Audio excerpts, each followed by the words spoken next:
Hey Kokomo! Welcome to Channel 2 KGov's GeekStorm. I'm Shawn Hilton, and this is... Mike Harrison. Yes, he is. A little slow on the uptake sometimes. Hey, this week in GeekStorm, forget that. What'd you do this week? What do you got going on? I'm on vacation still, as you can see by this. So I worked a little bit, but I didn't do a whole lot. I've been working. Working while we're not working. At your real job or at a different job, a side job, a project? My slumlord job. You're allowed to talk about the slumlord job. You're not allowed to talk about the real job, but you're allowed to talk about the slumlord job. I talk about slumlord job all day.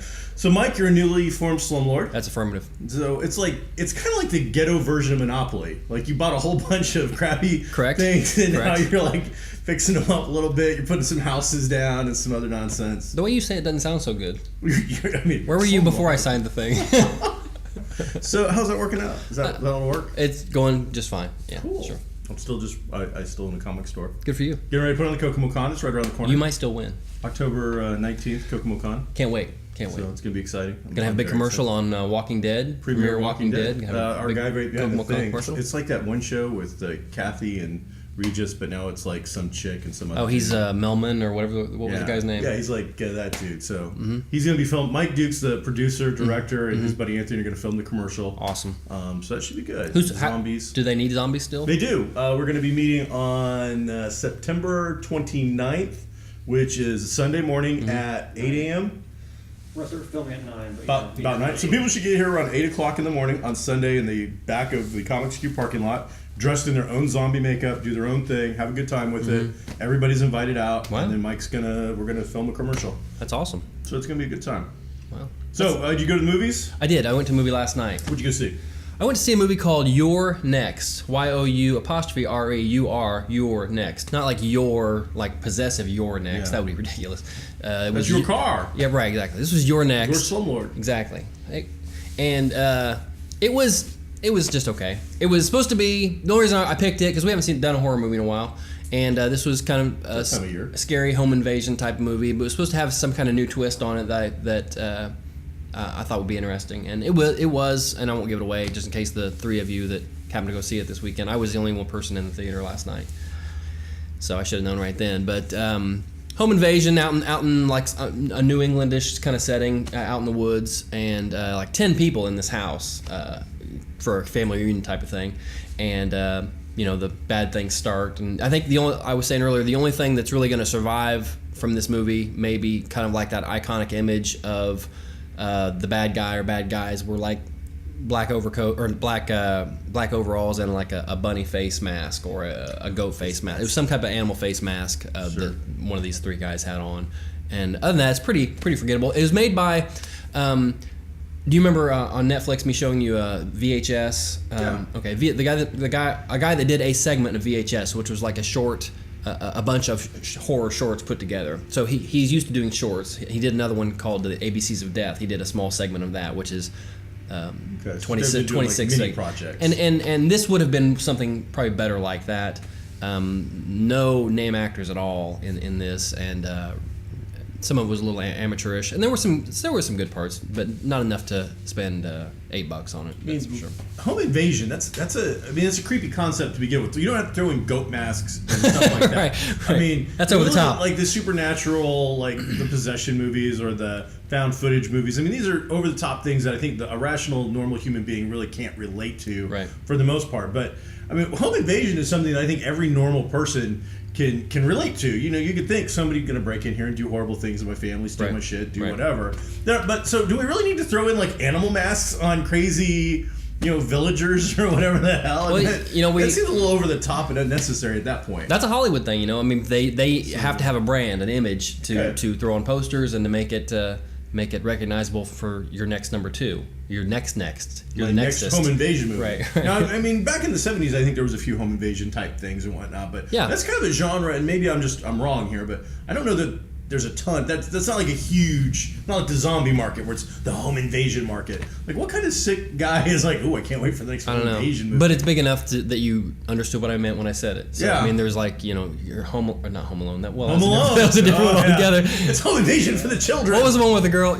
When a Stranger Calls, maybe? Is that what it was? Could be. And there's been a lot, Last House on the Left, that type of thing. So people it is its own subgenre, and this was just an okay effort, not a big deal. The most unbelievable part about it was one of the house guests goes from being the cute little college to she's Rambo, and she, bang bang bang bang takes out everybody, and some YouTube video training, and all of a sudden she's like, So okay, I haven't seen it, but it doesn't sound like something that interests me much. Probably a Netflix special anyway. Yeah. So coming soon. Now, also in the world of Hollywood news, and I mean, if you've got a computer and you're watching this, because you're probably watching it on your computer, you already know about this, but let's talk about it. Go. J.K. Rowling has officially come out and is going to script a new, not Harry Potter film, but not even a prequel, another venture into the wizarding world of Harry Potter. Right, it's in that universe.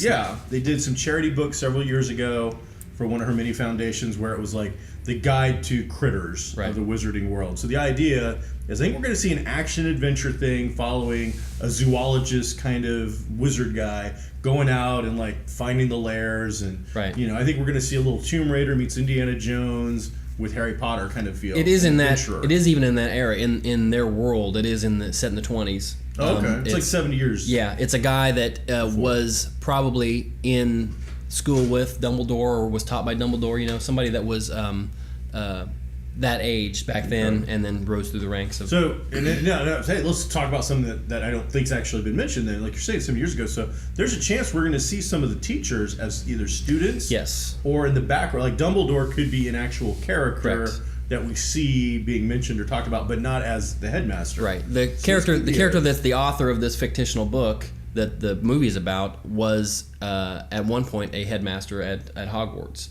And so there's the crossover there where you could have bring in some other characters that are much older now, and that could be fun. I can see that being a really cool way to expand it. And plus, on top of it, as a huge Harry Potter fan, the fact that she is willing to now go back. I mean, she's had a little bit of success with the rest of her writing career, I believe. But I believe personally, I think that's based more on the name. That J.K. Rowling is putting out something new, and we're all like, "Ooh, well, we're adults now. Let's check it out." What we'll find out though is whether she's going to fall into like a George Lucas type of thing, where this is mine. I want to take care of it from beginning to end. But maybe you're not a great screenplay writer, like you find out with Lucas in Star Wars 1 and the newer movies too. So. The best of the Star Wars movies is one that he really didn't screenwrite. Yeah. So, but either way, if you're a Potter fan, I think that's exciting. If you're a movie fan, I think that could be exciting. Sure. There's a lot of different elements going on. That's going to be fun.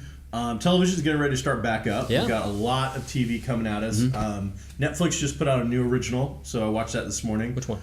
It's called Derek. It stars Ricky Gervais. Okay. It's a 20-minute dramedy comedy thing. It's one of those things where it's done as kind of a documentary, kind of feels like The Office kind of thing, but more of a BBC or feel. All the characters in it seem to be BBC kind of actors and whatnot. So it almost seems like this is Netflix for their BBC audience. He is I don't know what the politically correct term is. I think he's simple. I don't know. He's mentally not quite, seems to be not quite on the normal operating level, but doesn't seem to be like, he's backwards, I guess. Was it funny? It was a little funny. They tried to mix in poignant kind of moments with humor. Mix in what? Poignant. Did how many episodes was it?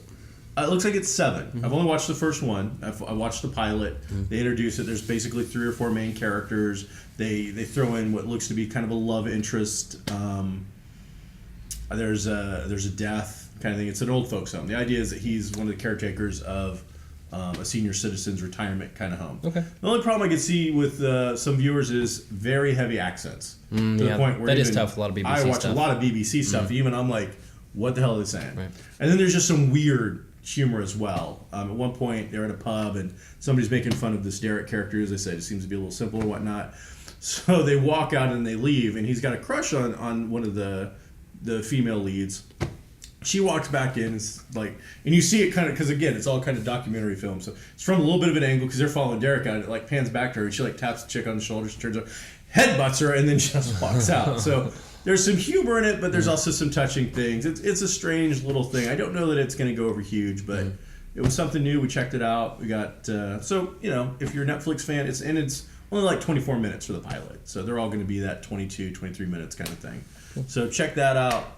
What else is coming out? What else, or what have you seen? Has anything really new started absolutely yet. As far as being able to watch a full episode, Comcast Xfinity has a full episode of Ironside, which is a remake of that. You can watch the entire first episode there on their on-demand system. Did you actually get a chance to see it? I did watch it. Was it an hour-long drama? Oh yeah, It's very much a cop procedural drama. It's very much Law and Order type of thing. You know, we're going to solve this case this week. But the background mythology is going to be about him, how he lost his legs, and for those of you who don't remember, Ironside was a show, I'm going to say in the 70s. Was Raymond Burr. And it's funny, you know, Ironside was kind of like a play on words because he was in a wheelchair, and back then, of course, they were made of metal. Now they're all alloys and whatnot, but that's his real name in the show. Back then it was Michael Ironside. For whatever reason they changed it to Robert Ironside in this modern telling. It's in New York instead of San Francisco, but other than that it's a cop drama with him. My problem with the episode was how heavy-handed they were about his disability and creating situations in which he could show he was just as tough as or do anything else, but they had to be situations in which, like, he beats up a guy, okay, but he gets into the back of a cab to beat the guy up because the guy is sitting with him. And then in another scene, there's a perp is running down the street, and he just happens to be running close to a row of cars, and Ironside, you know, opens the car door and hits him with that. So you can only do that so many times. There are only so many circumstances you can make up. It's a little contrived, right? I would rather he not be a tough guy. I would rather he's a former tough guy, and they showed a lot of scenes of him pre-accident or pre-shooting when he lost his ability to walk. So you see it's Blair Underwood is the star from L.A. Law and Deep Impact, but you can show him being a tough guy back then. But I would rather see how he has had to change the way he is a cop and the way he works cases because of what's happened to him and because he can no longer rough a guy up as much as he used to. Okay. But it's worth a first look. But I'm just a little over the police procedurals. Yeah, I am too. And there's something different about the procedure itself. Yeah. If it doesn't get away from that formula, I probably won't watch too many more of them. Another one I'm looking forward to that I haven't seen any of is this show called Blacklist. Have you seen the preview for that? Mm-hmm. It's James Spader. He's basically a master criminal who walks into the FBI lobby, says who he is, turns himself in, and says, "You guys are looking for all the wrong people. I'm going to give you a list of the real criminals you don't even know about that are behind the guy in the picture that you're pointing at. It's really this guy back here, and I'm going to show you how to get him. But I'll only talk to this one particular agent the entire time." It's a very much Hannibal Lecter, Clarice Starling type of relationship. Okay. Seems like a lot like Moriarty kind of thing. Yes. So he it's The Blacklist is the name of the show, and it's him as a super criminal who is James Spader. You say James Spader, who is something interesting going on with him too. Go right ahead. I think he's Ultron. He is the voice of Ultron. I mean, not the voice. Probably I don't know. Whole thing. Yeah, probably will be. So the new Avengers movie announced their big bad is not in fact Thanos. It's right. going to be Ultron, right. which is creation of Mr. Henry Pym? Henry or Hank. Yeah. So going to be the big bad in that. So James Spader, he's getting a lot of love. He's got a TV show. He's going to have a movie, and probably what will be the highest grossing movie of that year, I would assume, at least this way. The track record's working, so good for him. I read an interview with Joss Whedon in which he said, I thought of doing Ultron in the second movie when we were during the filming of the first one, and he said, I thought of James Spader and nobody else. He's the guy I wanted since the beginning. Even though there's been a lot of talk about Paul Bettany using his voice and everything because he's Jarvis, and maybe the fact that Ultron might be Jarvis, because we really don't see the Ant-Man movie until after Avengers 2. So that wouldn't really jive with, unless they throw in a little a scene or two with him in it. And it's always a possibility. But okay, what else you got? That's it for that kind of stuff. We can talk some comics. I got one of our other things is Kickstarter now.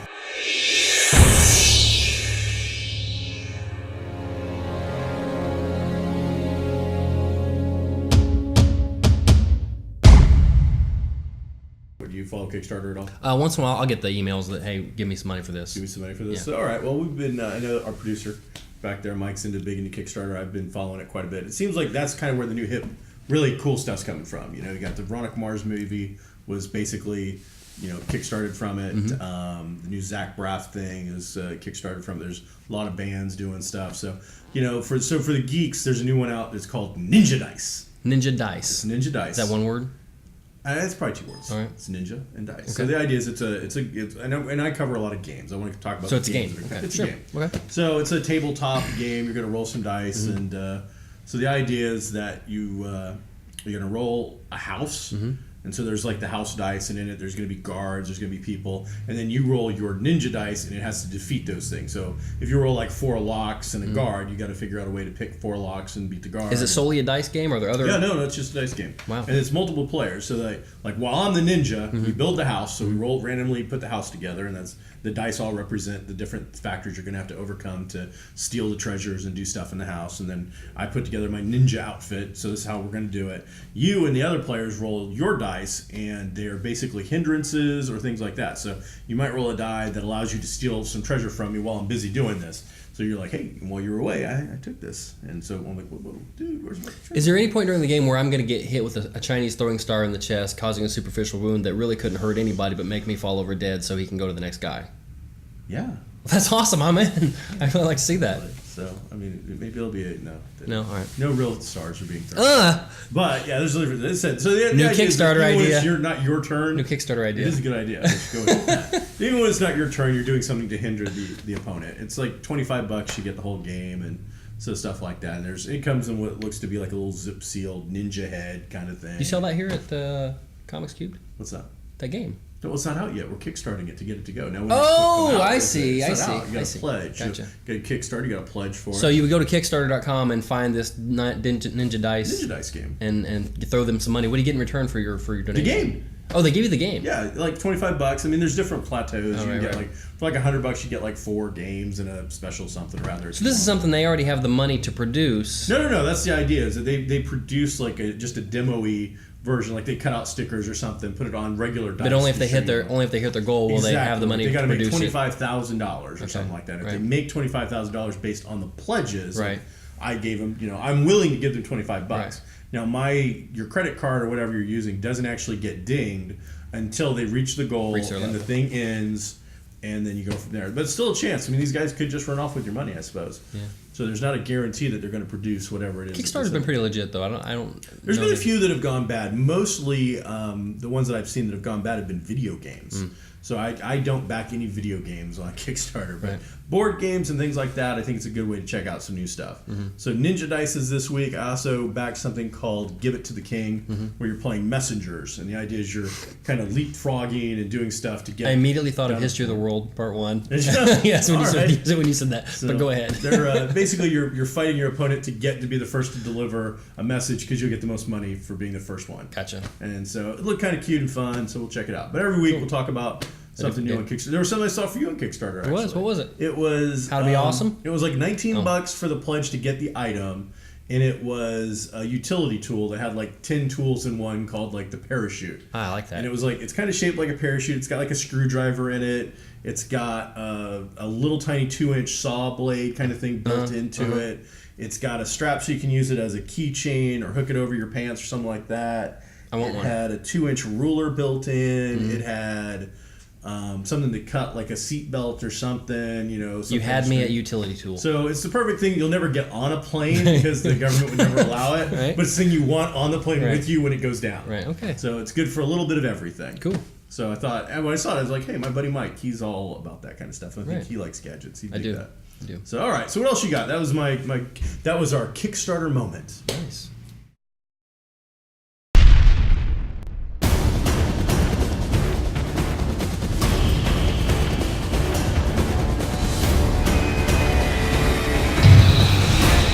Yeah. I'm going to drink Coke while you talk about this. All right. I read many comics yesterday. I had a stack like that I was really backlogged on. Yeah, but the two that I was going to talk about today was the latest issue of Indestructible Hulk, number 13. He's indestructible. We talked about this when it first started up. I'm going to guess around 13 months ago. Probably. Mark Waid is still on the title, which is great. It's great to get a good writer and keep that good writer through a long run. So this particular issue is the third part of a mini storyline about Hulk traveling through time and trying to fix some things in that space-time continuum. That's one thing they don't talk about a lot in comics until they want to, is how much comic characters and the writers obviously mess with time and mess things up. You could have easily gotten hit by a car on the way here, and April could be sitting there. What? And that would change history. But then you wouldn't have any conversation. That is both cruel and accurate. Now, so it was a pretty decent book. Now, Mark Waid is going to be in Logansport this Saturday, tomorrow. Correct. He's going to be at there's a mini show going on at the Logansport Mall tomorrow, Saturday. So if this actually gets put up anytime, sure. He'll be there. So you can actually meet the writer, author of this book and of Daredevil and of Green Hornet. One of the best writers. Yeah. One of the best writers working right now. So he's actually going to be right down the street. The other book was Mighty Avengers #1. It's Mighty Morphin Avengers? No, just the Mighty Avengers #1. It's the newest incarnation of Avengers. There's so many characters that are Avengers now. You used to have like 6 or 7. Now there's I'm one. Pretty much. He's got a card. So this is very much a street level gang of Avengers. You know, with Luke Cage, Spider-Man, Spectrum takes that, I think, out of the street level, dude. But she's not like a cosmic. She's not off fighting. She could be. Anyway, street level. I mean, everybody else I kind of agree with. Okay, 4 of the 5 are punchers. Yeah. 4 of the 5 are punchers. Yeah. Spider-Man's smart because he's the superior Spider-Man. I was going to say, superior Spider-Man's a little bit out of that league. But I see what you're saying, but I think Spectrum really blows that concept. They have to have like a super powerful character. She's the old Captain Marvel, but they can't call her Captain Marvel anymore because they have another Captain Marvel. So she got rid of her fro, and now she's straightened her hair, and she's rebranding as Spectrum. That's she looks good. The name of that character. And cool character. You've got a mystery character in there. You don't really know who it is. They're in the middle of a fight all of a sudden, and this mystery character shows up, and he had just grabbed a random costume off of the rack at a costume shop. It's a generic Spider-Man costume. Yeah, and the real Spider-Man he gets ticked off. You can't wear that. Take that off right now. It was very funny. Good book for a first effort, and I'll probably pick up the second one. It was a decent read anyway.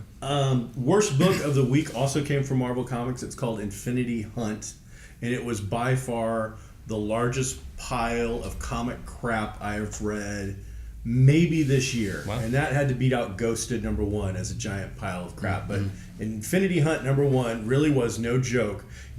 Mike Harrison and Shawn Hilton run mutant power schools for superheroes. You sit here in front of the cameras and you tell everybody about your school and the characters that you're going to bring to a big contest. That was the entire damn issue. What would you teach a mutant? Well, I would teach them how to, make money and run a business and pay their taxes and be good people. That's what I would teach them. None of those things equal up to being good people. You were just talking about how to make money and pay taxes. That makes you a good person. All right. That helps society, buddy. Bringing education to the world. Do I run it too? Yeah, you get to run your own school. You're fired. That's not going to make us a lot of money. I think that's all we have for the week. Is that it? Yep. So Infinity Hunt, pile o' crap. Okay. And it was bad. Okay. It was really, really bad. So all right, we got S.H.I.E.L.D. coming out on the 24th. Yeah, Agents of S.H.I.E.L.D. Try to watch that. Awesome. And Arrow's coming back soon. I need to pick up the last few episodes of Arrow to And then right after Arrow, we get Tomorrow People, which is an old BBC show that I watched as a kid. Oh, nobody watched that. Which was kind of based on the X-Men actually a little bit. Really? Yeah. It was like Doctor Who meets the X-Men for kids. And so we're gonna do that. It's on the CW, dude. It's gonna go for like 10. Oh, it's on the CW. It's gonna go for like 10 years. Who are you kidding? Sci-fi show on the CW. Right. If it teams up with Supernatural, right, it'll be a crossover and there'll be action figures. Supernatural's a good show. So, all right, I'm Shawn Hilton. This was Mike Harrison, and April Thatcher was too good to be on today because she's right in the back of our producer just watching this. So, check us out. We're going to go to this show tomorrow in Logansport, probably. I don't know if Mike is. I'll be there. And there's some other cool stuff going on. So, KokomoCon coming up, October 19th. October 19th. You can get your tickets right here at Comics Cube. The largest comic show in the state of Indiana. 4 years in a row. 4 years in a row. Don't look like we're going to make 5th. But 4 years in a row. 4 years, you just don't know. I'm going to take a tape measure to these other shows. Thanks for watching. You're all sexy beasts, Kokomo. We love you. Good night.